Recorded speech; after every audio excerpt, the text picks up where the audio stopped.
శత్రువు అనే వ్యక్తి ఎప్పుడు ఎక్కడో ఉండరండి. అనుకోని రీతులలో మాట జారొచ్చు. అనుకోని రీతులలో మనకు ఎదురవ్వచ్చు.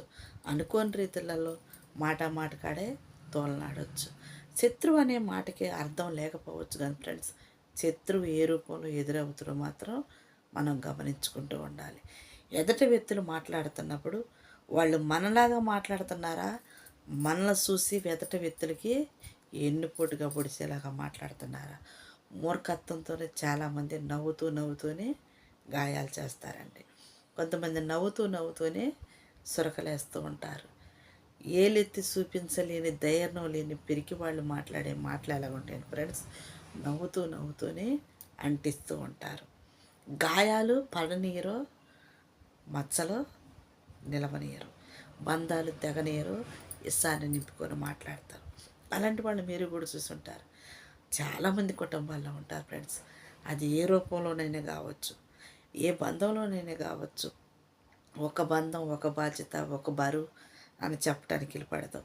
శత్రువు అనేవాడు ఏ రూపంలో ఎప్పుడు ఎక్కడ తయారవుతారో మనకు తెలియదు ఫ్రెండ్స్. కానీ మూర్ఖులు మాట్లాడుతుంటే, మూర్ఖులు వాదిస్తుంటే వాళ్ళే మన శత్రువులేమని చెప్పేసి దుష్టులకి ఎప్పుడు దూరంగా ఉన్నట్టు మూర్ఖులతో కూడా వాదించమాకండి. మూర్ఖులతో కూడా దూరంగా ఉండండి. నమ్మి చాలామంది మూర్ఖుల మాటలు నమ్మి కుటుంబాలు కోల్పోయిన వాళ్ళు ఎంతోమంది ఉంటారండి. భార్య బిడ్డలను దూరం చేసుకున్న వాళ్ళు ఎంతోమంది ఉంటారు. మూర్ఖులు చేసే పనులు ఏంటంటే నిజాన్ని చూపించినట్టే ఉంటుంది. అబద్ధాన్ని గూడు కట్టుకొని వెళ్ళేస్తారు. మూర్ఖత్వంతో వాళ్ళ మాటలే నిజం, వాళ్ళ మాటలే రైటు, వాళ్ళ మాటలతోనే ఆప్యాయత ఉంది, వాళ్ళతోనే ప్రేమ ఉంది, వాళ్ళతోనే ఐక్యతుందని లేనిపోని కళ్ళబొల్లి కబుర్లన్నీ చెప్తారండి. అది ఆడవాళ్ళు కావచ్చు, మగవాళ్ళు కావచ్చు. కళ్ళబొల్లి మాటలు చెప్తే కాలంతో పాటుగా ఫ్రెండ్స్ కరిగిపోయి ఎదటి వ్యక్తుల మాటలు నమ్మి నీ కుటుంబాలలో మీరు చిచ్చు పెట్టుకోమాకండి. భర్త లేనప్పుడు భార్యకి, భార్య లేనప్పుడు భర్తకి గాయాలు చేసే మాటలు చెప్తూనే ఉంటారండి. చెప్పుడు మాటలు చెప్పేవాళ్ళు ఏమంటారో తెలుసా? నీచమైన కుక్కలతో పోలుస్తారు, పందులతో పోలుస్తారు, దొంగలతో పోలుస్తారు, మోసగాళ్ళతో, అబద్ధికులతో పోలుస్తారు. ఎందుకంటే నిజాలైతే ఎప్పుడైనా మాట్లాడచ్చు, అబద్ధం ఎప్పుడు దొంగసాటిగా మాట్లాడాలి. అబద్ధాన్ని నిరూపించుకోవాలంటే 100 అబద్ధాలు ఆడతారు. నిజం మాట్లాడాలంటే అంతటితోనే ఆగిపోద్ది.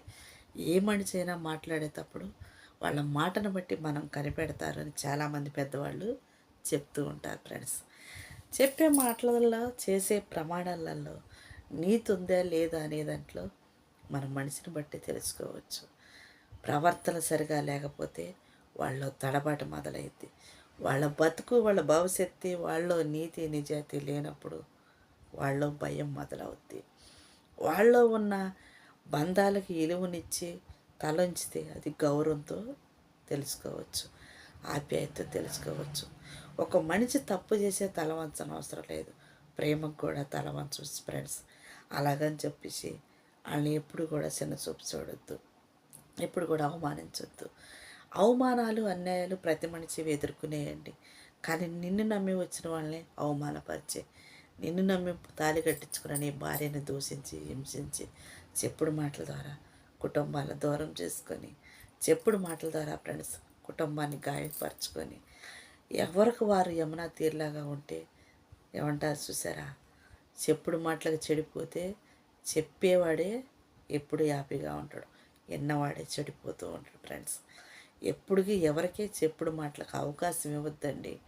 ఎందుకంటే అవకాశం ఎలాగిస్తాడంటే నువ్వు చెప్పేది వింటూ నువ్వు మాట్లాడేదాన్ని నీ కుటుంబంపై రుద్దుతూ ఉన్నప్పుడే నీలో ఉన్న నిజాయితీని వాళ్ళు నమ్ముతారు.